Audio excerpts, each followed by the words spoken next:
c'est que chaque Français puisse manger à sa faim. L'inflation s'est enflammée. C'est sous perfusion, on n'a pas voulu voir la réalité. C'est une volonté des gouvernements de faire baisser la valeur de la monnaie parce que sans ça, les gouvernements ne pourront pas rembourser leurs dettes. On voit ça sans arrêt, la fin des grands cycles, la fin des grands empires. Toujours la tentation à la fin, c'est créer de la monnaie. Bien, ça nous amène à une folie monétaire. C'est quelque chose qui est en train de fausser l'économie mondiale. It will come. In due course. Ça y est, nous y voilà au crépuscule de ce long cycle économique. Les crises et leurs boucs émissaires se succèdent, mais le voile qui se lève nous révèle un monde fragile et désorienté.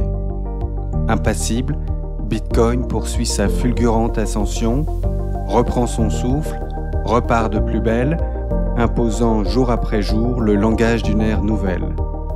Je m'appelle Jacques-Édouard, bienvenue sur BTC Touchpoint.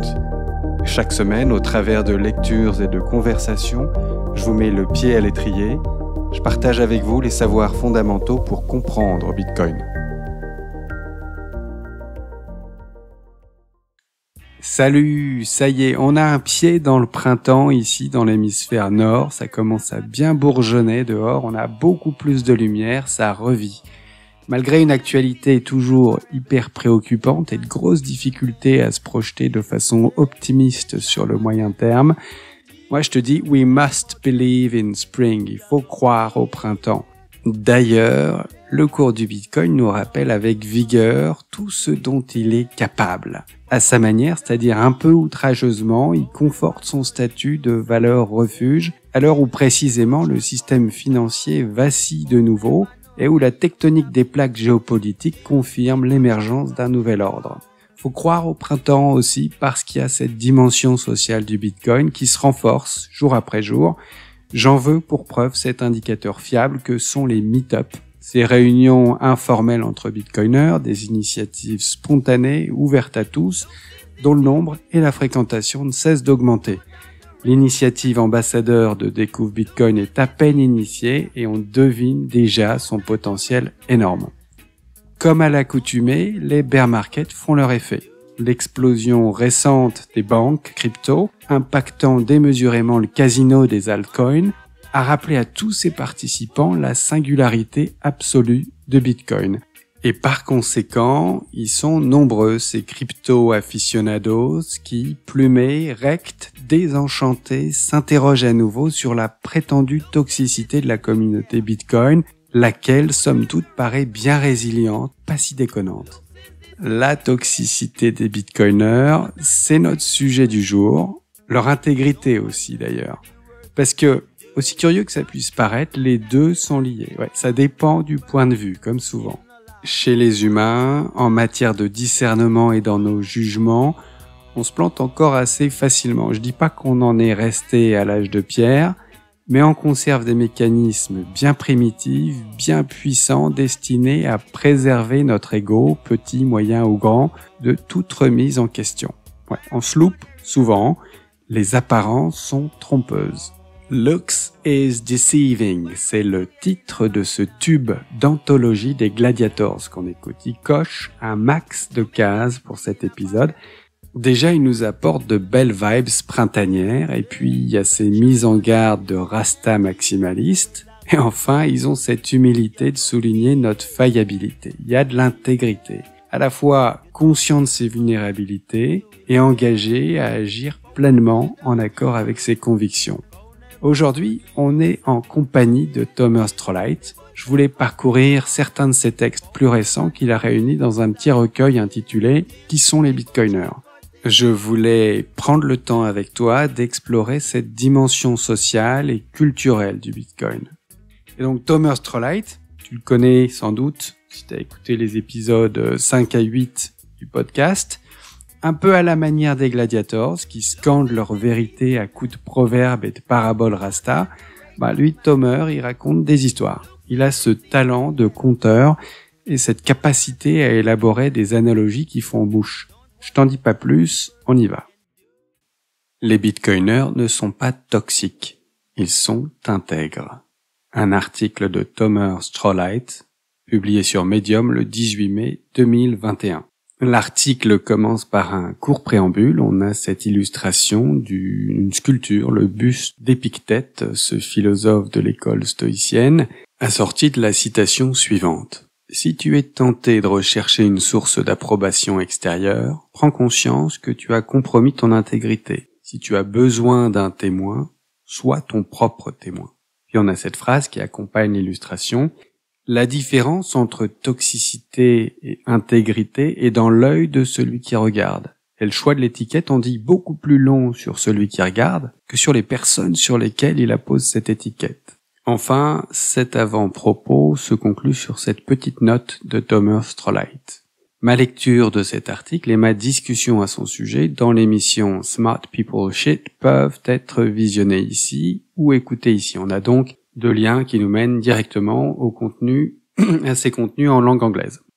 Les bitcoiners sont souvent accusés d'être toxiques. En l'espace de quelques jours, entre le 14 et le 16 mai 2021, un événement intéressant s'est produit qui peut nous en apprendre beaucoup sur la communauté Bitcoin.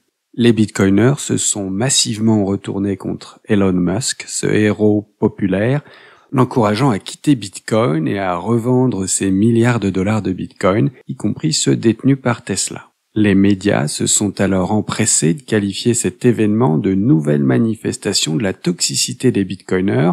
Comme d'habitude, les gros titres se sont encore une fois trompés sur notre compte. J'écris donc ceci pour remettre les pendules à l'heure. Voici le tweet de Lex Fridman, un honnête outsider de Bitcoin qui présume que la communauté est dotée de ce trait de caractère qu'il qualifie de toxicité et que c'est une mauvaise caractéristique parce que cette toxicité, je cite, a écarté de Bitcoin beaucoup de gens que je connais, y compris Elon Musk. Le tweet de Lex sous-entend également que ces personnes qu'il connaît auraient constitué un atout pour Bitcoin. Sinon, pourquoi qualifier de bug cette toxicité qui les a fait fuir ? Et donc, on a cette incrustation du tweet de Lex Fridman qui, littéralement, dit dans mon humble opinion, la toxicité de cette communauté Bitcoin a peut-être bien été une caractéristique, mais c'est devenu vraiment un bug. Ça a écarté beaucoup de personnes que je connais de Bitcoin, notamment Elon Musk. Cela dit, je continue à m'y intéresser en apprenant et en me concentrant sur les éducateurs les plus positifs dans cet espace. Puis il ajoute « love supérieur », donc l'amour supérieur à la dérision. Les bitcoiners sont-ils fous ? On peut dire ce que l'on veut des bitcoiners et de leur théorie économique, mais il n'y a aucun doute sur le fait que chacun d'entre nous savait que si Tesla vendait ses milliards de dollars de bitcoin, son prix chuterait immédiatement, tout comme notre richesse mesurée en dollars. Nous savions tous que le simple fait d'encourager cette vente inciterait d'autres investisseurs en Bitcoin à vendre leur Bitcoin en prévision de cette éventualité, ce qui provoquerait également une baisse de notre fortune. Et pourtant, nous étions là, en masse, sur Twitter, à exhorter l'homme le plus riche du monde à prendre une mesure dont nous savions qu'elle aurait un impact négatif sur notre patrimoine. Si en considérant tout cela, vous vous posez la question, mais pourquoi donc un groupe de personnes serait-il prêt à faire quelque chose qui leur ferait perdre de l'argent ? Permettez-moi de vous proposer une réponse qui vous semblera peut-être assez impénétrable au premier abord. Pour les bitcoiners, il y a beaucoup de choses plus importantes que la fortune, en particulier la fortune à court terme, surtout si elle est mesurée en dollars. Je ne me contente pas d'affirmer cette réponse en m'attendant à ce que vous l'acceptiez telle qu'elle. Je vais vous la prouver. Et ce faisant, j'espère pouvoir vous montrer que ce que certains considèrent comme un bug autour du Bitcoin, qu'ils qualifient de toxicité, est en fait cette vertu qu'est l'intégrité. Définissons nos termes et appliquons-les correctement. Si on doit débattre de la toxicité, mettons-nous au clair sur le sens que nous donnons chacun à ce terme, de sorte qu'on ne se retrouve pas les uns à défendre une chose et les autres à en critiquer une autre. D'après le dictionnaire, la toxicité est définie comme le caractère de ce qui est nocif. La définition appropriée de nocif dans notre contexte serait extrêmement désagréable ou malveillant. Je suis même disposé pour le moment et dans le cadre de cette discussion à accepter une étiquette modifiée pour notre prétendue toxicité. Mais il est important d'associer un adjectif à ce terme chargé. Je vais donc, pour y faire référence, employer le terme toxicité fondée sur des principes. Pourquoi ? Eh bien, parce que nous n'étions pas toxiques vis-à-vis d'Elon jusqu'à ce qu'il prenne des mesures qui violaient nos principes. Je m'explique. La toxicité fondée sur des principes est une intolérance à l'égard de ce que les bitcoiners considèrent comme des compromis fatals pour Bitcoin.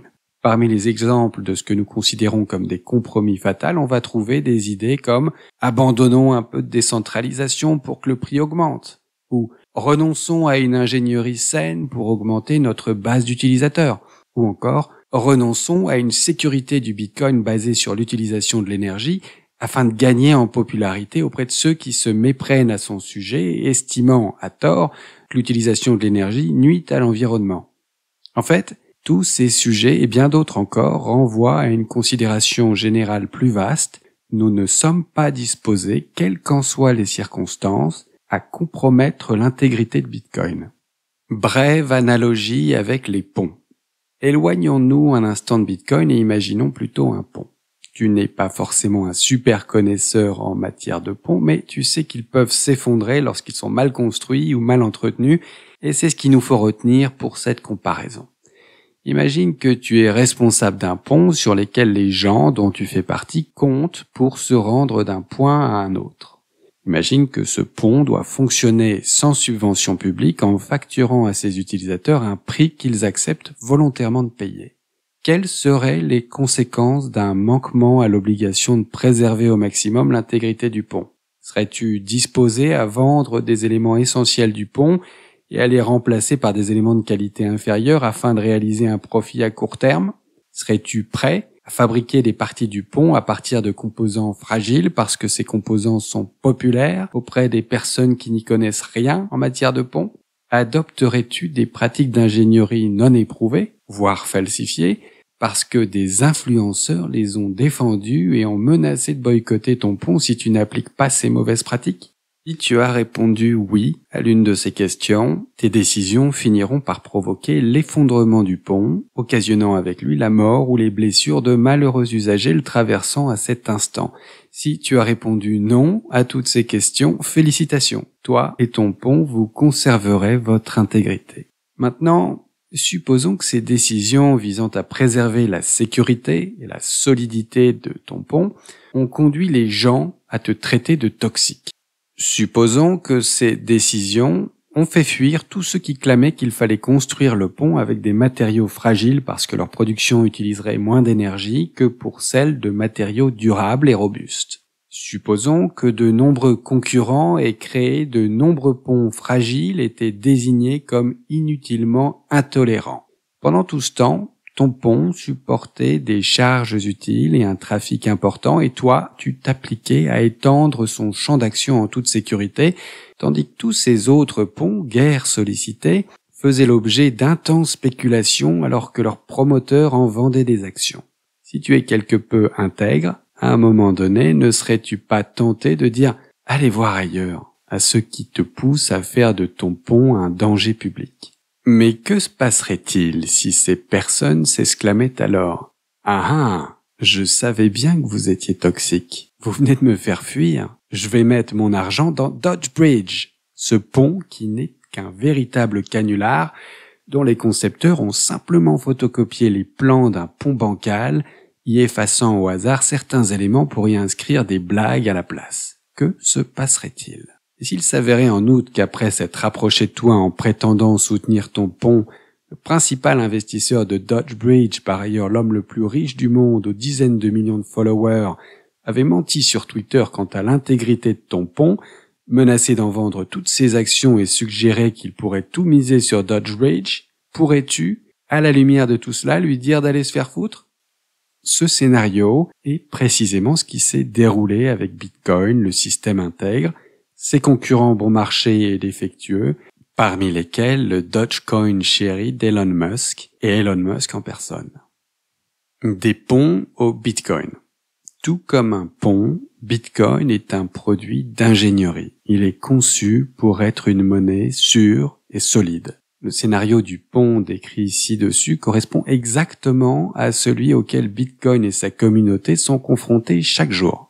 Et ce choix des bitcoiners de préserver l'intégrité de Bitcoin, notre pont monétaire, est précisément le choix que nous avons fait depuis que chacun d'entre nous est impliqué dans ce projet. Nous faisons preuve d'intégrité et nous n'avons rien à nous reprocher ni aucune excuse à présenter. Pour nous, Bitcoin n'est pas une blague. Ce n'est pas un moyen de s'enrichir rapidement. Pour beaucoup d'entre nous, c'est la chose la plus importante à l'œuvre dans le monde. C'est un combat pour la liberté, la justice et le retour à l'intégrité dans un monde qui en manque si cruellement qu'il identifie l'intégrité à une forme de poison. On a ensuite une courte citation de la philosophe romancière Ayn Rand, auteure de La Source vive. L'intégrité et la loyauté envers ses convictions et ses valeurs. Constatons ce à quoi mène le sacrifice de l'intégrité. Examinons ce qu'un manque d'intégrité ou un défaut de toxicité fondée sur des principes a pu entraîner dans d'autres disciplines telles que la politique, l'éducation, l'environnement climat, la santé, etc. Toutes ces disciplines ont malheureusement par manque d'intégrité atteint un niveau de pourrissement avancé.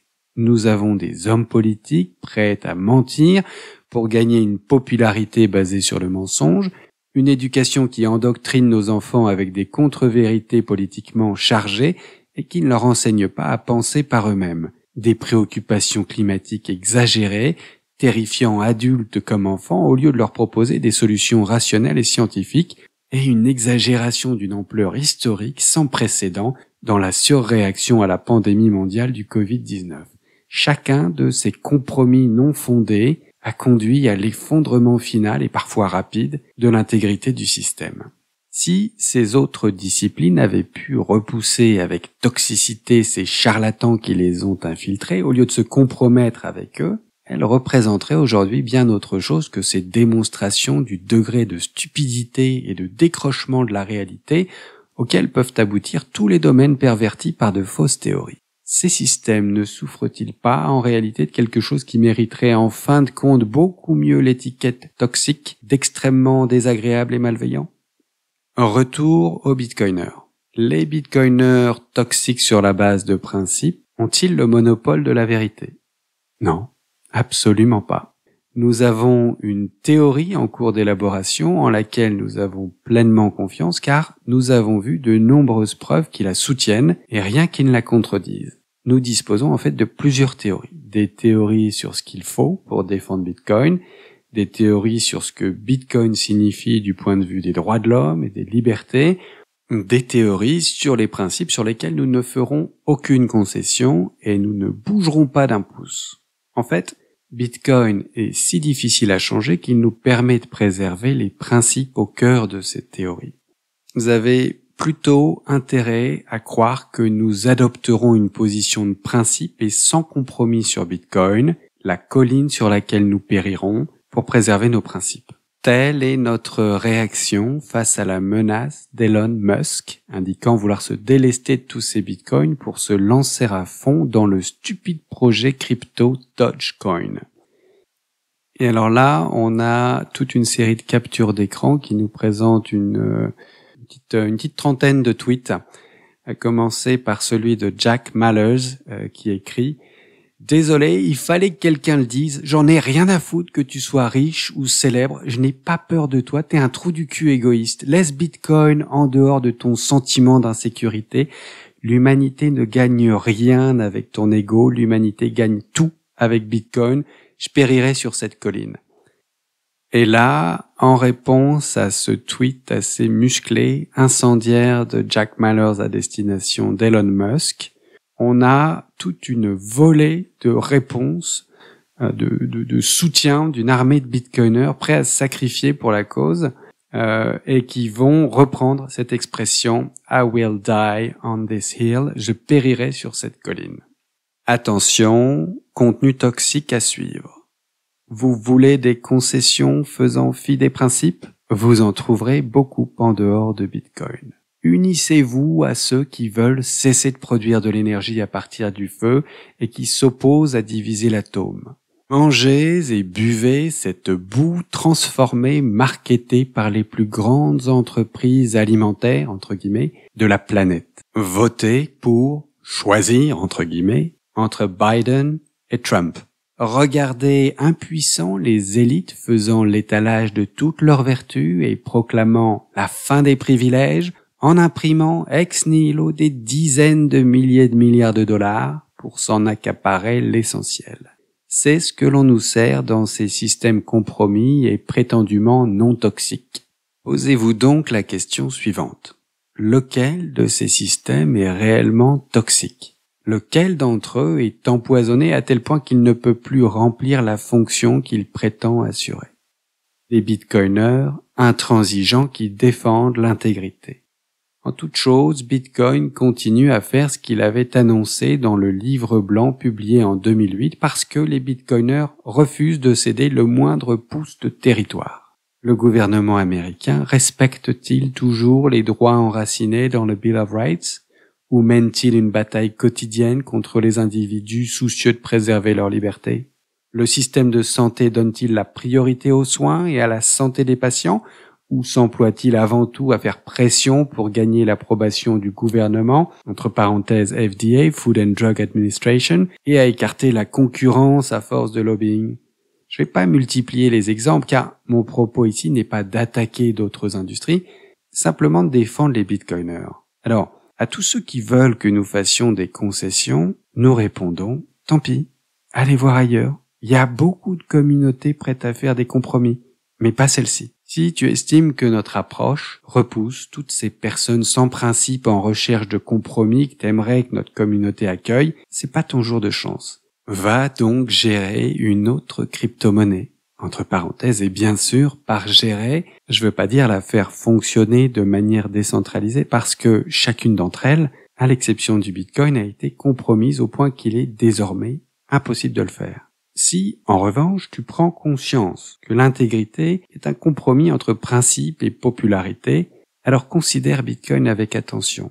Si tu réalises que l'intégrité consiste à ne pas se compromettre pour des intérêts qui nuiront à tes objectifs, comprendras pourquoi les bitcoiners ne tolèrent pas le genre de comportement qu'Elon Musk a manifesté. Et peut-être en viendras-tu même à apprécier ce que nous créons pour nous-mêmes et que nous n'imposons à personne. Si tu en conclus que tu apprécies ce que nous faisons, tu constateras que notre communauté est extrêmement accueillante, solidaire, amicale et même aimante. Voilà. La parabole du pont se prêche à la Tomer, ça fonctionne bien. Sous des dehors superficiels, elle touche notre sagesse, notre bon sens, elle trompe la vigilance de l'ego, elle expose les faits, les enjeux avec une simplicité déconcertante, présente des conclusions évidentes et puis dresse un parallèle plutôt convaincant. Alors ouais, clairement, le sceptique trouvera sans doute encore le moyen d'élaborer en représailles une rhétorique sophistiquée, nous expliquant par A plus B qu'au fond, son pont à lui, c'est pas de la blague. Mais la réalité, c'est que cette parabole à première vue inoffensive, elle a déjà semé le doute au fond de lui. Et ses défenses, percées, la logique de cette analogie risque bien de le tourmenter. Cette idée en germe là, que son pont est pourri, ça va être difficile à effacer. Alors ce texte, je l'ai choisi en estimant qu'après l'article de Michael Goldstein, qui avait bien sollicité notre cortex, il nous fallait quelque chose de moins exigeant cognitivement, mais tout aussi enrichissant. Ce texte est utile car il peut éclairer la lanterne de certains sceptiques allergiques aux bitcoiners, et aussi parce qu'il rappelle les motivations profondes qui nous animent dans ce projet. Et enfin, évidemment, parce qu'il corrige ce glissement sémantique, cette inversion morale qui conduit des observateurs désinformés par la propagande d'un système décadent à qualifier de toxique la réponse saine, immunitaire, des bitcoiners à des attaques visant l'intégrité de leur projet. L'intégrité, c'est une notion clé au cœur de l'article, une notion pas évidente, je trouve, sur laquelle je me suis souvent interrogé. Et les réponses à cette question de l'intégrité, faut les chercher. C'est pas une top préoccupation fiat, ça fait pas le buzz à la télé. D'ailleurs, je mettrai ma main à couper qu'on peut faire primaire, collège, lycée, sans jamais en entendre parler. Et nous, les zélotes, les prosélytes du BTC, on la défend, cette valeur d'intégrité. Alors c'est quoi ? Si je pense avoir pigé quelques trucs à ce sujet, je dois dire que la définition que nous en donne Ayn Rand, elle est parfaite à mon sens. L'intégrité, c'est la loyauté envers ses convictions et ses valeurs. C'est clair et c'est compréhensible par tous. Donc tu peux être intègre et ça veut pas dire pour autant que t'es pas dans l'erreur. Faut jamais complètement exclure la possibilité qu'on soit dans l'erreur. Notre analogie du pont, elle est peut-être belle, mais elle est peut-être erronée aussi. Et Tomer nous rappelle d'ailleurs que les bitcoiners n'ont pas le monopole de la vérité. Je crois que c'est important de se le rappeler. En tout cas, pour moi, c'est capital dans ma relation avec mes proches et mes enfants surtout. J'ai pas du tout envie qu'ils se souviennent de moi comme ce gars qui a pété une durite sur Bitcoin, qui s'est engagé corps et âme dans cette belle utopie. Et donc, par conséquent, j'ai encore la présence d'esprit de rappeler régulièrement à mes proches et mes enfants qu'il est possible que je me trompe, que je suis pas omniscient, quoi. Par contre, ce que je leur dis aussi, c'est que le sujet, il est hyper important, que j'ai jamais autant bossé un sujet pour essayer de gagner en discernement. Et puis aussi, il y a ce fait incontestable, les années passent, et plus ça va, plus les doutes disparaissent, et plus les preuves, les observations s'accumulent. On a un faisceau croissant d'arguments extrêmement puissants en faveur de notre thèse. On n'a pas le monopole de la vérité, mais progresser vers plus de vérité, ça fait partie des trucs qui nous animent. On a tellement l'impression de s'être fait gruger vraiment là sur la monnaie, sur plein d'autres choses, qu'on accepte de moins en moins les vérités toutes faites. Sur Bitcoin, on développe peu à peu une conviction à toute épreuve parce que notre logique et notre raison nous poussent dans ce sens. Et puis, intègre, on agit et on parle en conséquence. Enfin, et ça vient tout à la fin de l'article, la force de cette communauté, c'est, en plus de la compétence qu'elle réunit, cette qualité d'accueil, de générosité et d'humilité. Il y a de l'humour aussi, pas trop de prise de tête, et pour moi, toutes ces qualités sont autant de marqueurs d'intégrité. Que tu sois en France ou à l'étranger, dans ton meet-up local ou dans ces halls de grandes conférences, ces giga-tchads hyper compétents dans leur spécialité restent simples, accessibles, détendus et souriants, et c'est assez rare en fait. L'intégrité, pour la plupart, c'est compliqué parce que pour avancer dans la vie, dans ta carrière ou pour pumper tes bagues, tu te sens forcé de faire des concessions, des compromis avec tes valeurs. Et par conséquent, il y a ce conflit interne, ce double jeu que tu vas devoir gérer à chaque instant à tes dépens. La clé, semble-t-il, ou en tout cas une des clés majeures, c'est l'humilité. L'humilité de dire « Ok, j'ai une conviction de ma boule, mais je nous sais faillible, programmable, plein de billets, et je continue à envisager la possibilité d'une erreur collective et de vulnérabilité qu'on n'aurait pas encore décelée. J'accepte aussi l'idée qu'à titre personnel, je me suis potentiellement trompé, qu'il y a des aspects que j'ai ignorés. Je reste prêt à apprendre de mes erreurs. Il y en a pas mal qui pensent que pour arriver au Bitcoin, il faut faire un boulot de fond sur son ego, le siège de notre orgueil, de notre arrogance, auquel on s'identifie parfois un peu trop. Et ce boulot, il passe nécessairement par la reconnaissance que l'humilité, c'est notre allié. L'éducateur Anil, par exemple, tweetait l'autre jour « Le prix à payer pour ton admission à Bitcoin, c'est ton ego. Le prix à payer pour ton admission au monde fiat, c'est ton âme. » Avec la monnaie fiat a introduit tellement d'incitations perverses dans la société. Écoute les épisodes 25 à 30 pour en avoir un aperçu. Cette monnaie fiat, elle pousse tout un chacun à adopter des comportements contraires à des principes ou des valeurs dont on sait qu'elles accompagnent notre développement individuel et collectif. Prenons la cryptosphère, par exemple, ce secteur fiat par excellence. On y trouve plein de gens intègres, convaincus du projet, de leur start-up et de l'utilité de leur job. Il y a aussi plein de gens beaucoup moins intègres, dirigeants, développeurs, community managers, influenceurs, qui prennent consciemment part à une arnaque pour s'enrichir aux dépens des autres. Ils se disent sans doute que c'est la loi du monde fiat, la rat race, et que c'est la marche à suivre pour s'extraire du panier de crabes. Puis dans ces deux groupes, il y a tous ceux qui prennent progressivement conscience de leur erreur. Là, il y a une période charnière, compliquée à négocier. Pas mal vont renoncer en fait à y voir plus clair par peur, des peurs liées à leur survie économique ou sociale, la peur de ressentir la honte ou la culpabilité, la peur d'avoir peur. Croesus en a bien parlé dans son article sur les yuppies, épisode 31. Il y en a par contre qui vont s'armer de courage, d'intégrité et d'une bonne dose d'humilité pour se regarder en face dans le miroir et gérer les vagues émotionnelles et puis se repositionner. Puis il y en a comme moi qui vont fractionner ce processus, tenter de le différer. Mais si au fond de toi, tu as ces exigences de vérité et d'intégrité, si tes concessions au système te pèsent et viennent ternir toujours plus le sens que tu donnes à ta vie, la pression va augmenter et l'opportunité se représenter. Tout ça, là, c'est ma perspective et peut-être bien la perspective d'un gros narcissique de base. Cela dit, indépendamment de tout mon blabla, assez objectivement, les bitcoiners sont des gens cool, plein de qualités, avec des défauts aussi, mais qui, dans l'ensemble, ont souvent fait un joli travail sur leur ego. Après, à la différence de Jeff Booth, qui s'exprime souvent sur ce thème, je crois pas que Bitcoin marque la fin de l'ego. On parle souvent de ego death, la mort de l'ego.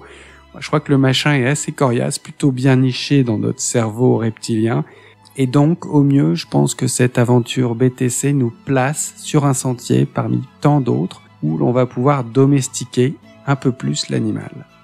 Bon, on arrive à la fin. En gros, je voulais juste apporter quelques explications supplémentaires aux réactions des bitcoiners dont on menace de boycotter le pont et que l'on encourage à accepter des compromis d'ingénierie qui fragiliseraient le cœur de l'édifice. Tu vois, quand tu passes par ce processus, que tu renonces au confort de l'ignorance, the bliss of ignorance, que tu te mets en danger socialement, économiquement, psychologiquement, quand tu t'ouvres à quelque chose de beaucoup plus grand que toi, un truc qui te semble à même d'apporter plus de bon, de beau et de juste dans la société, ce truc et ces gens qui te permettent de te sentir plus en accord avec toi-même et avec la vie, quand tu progresses sur ce sentier et qu'on te dresse un procès en toxicité, t'as juste envie de dire « laisse-les braire, laisse-les bêler ». Voilà. C'est tout pour cet épisode consacré à cette nouvelle lecture de Tomer. Chouette histoire de pont. Partage l'épisode autour de toi si ça te semble utile, bon, constructif. D'ailleurs, un grand merci à toutes vos marques de soutien sur Twitter, Fountain Podcast, Discord et ailleurs. C'est super encourageant. On se retrouve la semaine prochaine. D'ici là, je te souhaite le meilleur. Ciao.